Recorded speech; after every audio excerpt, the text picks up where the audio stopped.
Olá a todos, boa tarde, eu sou Cláudio Elias Duarte, eu sou médico psiquiatra do Hospital Santa Mônica. O assunto que nos traz aqui hoje é suicídio. Um mito muito comum do suicídio é a questão se a pessoa está neste momento praticando um ato de livre-arbítrio, né?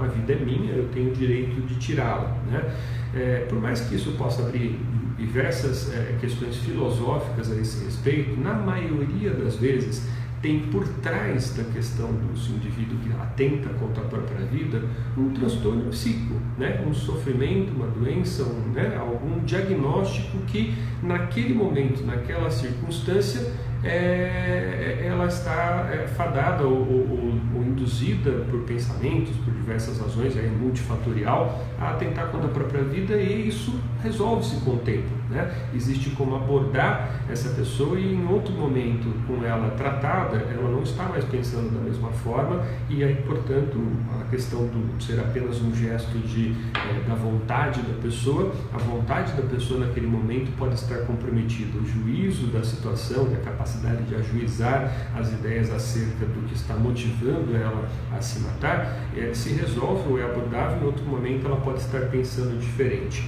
Um outro mito importante é de que achar que as pessoas que a ideia de suicídio é uma coisa intratável, incurável, que quem vai se suicidar de qualquer maneira, tal. Não, né? Não existe isso. Existe, né, uma questão importante a respeito disso, é que o comportamento suicida ele é possível de ser abordado, né, por uma ação de saúde. Isso é possível diagnosticar, prevenir, tratar, abordar e resolver este risco, né, ou gerenciar ao menos o risco, mesmo nos diagnósticos em que a pessoa tenha esse risco de forma mais constante, ou que esteja sujeito a ter isto de forma intermitente na sua vida, né?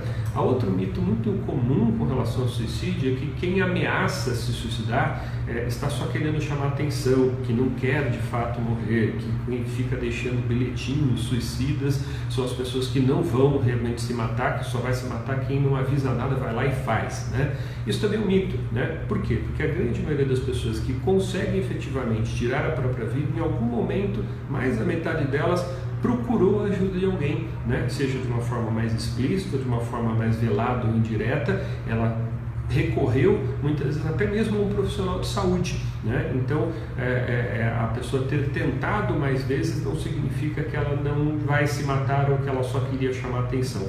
E mesmo os que somente querem chamar atenção numa situação mais dramática, numa situação de se ver, né, querendo a atenção específica de alguém ou de um grupo de pessoas, elas podem, né, mesmo que elas não tenham a real e profunda e já ajustada a intenção de se matar, por acidente, por erro de mão naquela situação em que ela vai executar o seu plano para se autoagredir, acabar falecendo porque não conseguiu controlar aquela situação, não previu que poderia ser tão grave. Então, cabe também a importância de se tratar essa situação, mesmo nas tentativas, mesmo em pessoas que já tentaram várias vezes, né, elas podem acabar em algum momento conseguindo. Um outro mito muito importante é de que alguém que falou em suicídio ou vive falando em se matar, em algum momento, quando ela para de falar sobre isso, significa que ela não vai mais tentar, porque ela parou de falar, está quietinha, não está lá mais tocando no assunto. Muitas vezes é até o contrário,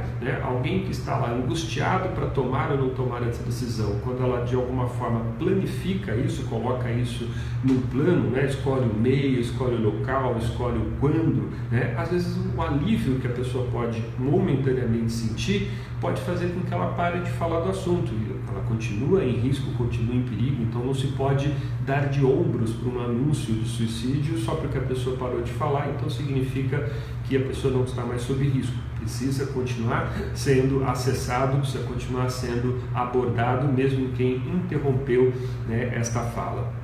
Outro mito muito importante é que quem sobreviveu, né, tentou, foi parar num hospital, recebeu ali os primeiros cuidados e está já fora de risco, né? Outro erro muito comum, né? Esse momento pós-imediato ali da tentativa de suicídio ainda é um momento de grande risco. Essa pessoa está muitas vezes frustrada por não ter conseguido e assim que ela tiver outros meios, ela vai tentar. Então isso precisa ser abordado imediatamente e constantemente após a cada tentativa.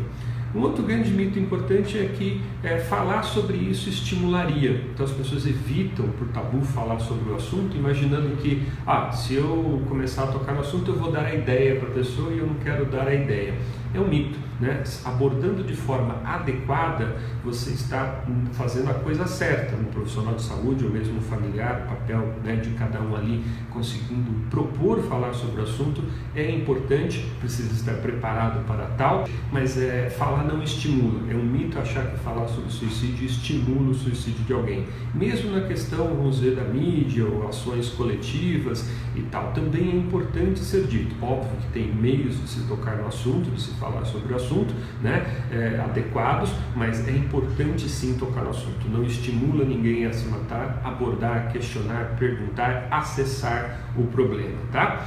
E um outro muito importante é de que o suicídio é algo repentino, algo, como eu disse há algum tempo atrás aí, é um ato instantâneo. Não, acho que qualquer comportamento suicida tem que ser vista como um processo entre a pessoa, né, chegar no ato final, né, no desfecho de tentar contra a própria vida. Com certeza ela tem uma história por trás daquela situação, ela tem uma cascata de eventos que culminaram naquela ação. Então eu preciso entender e ler esses sinais, perceber isto o quanto antes.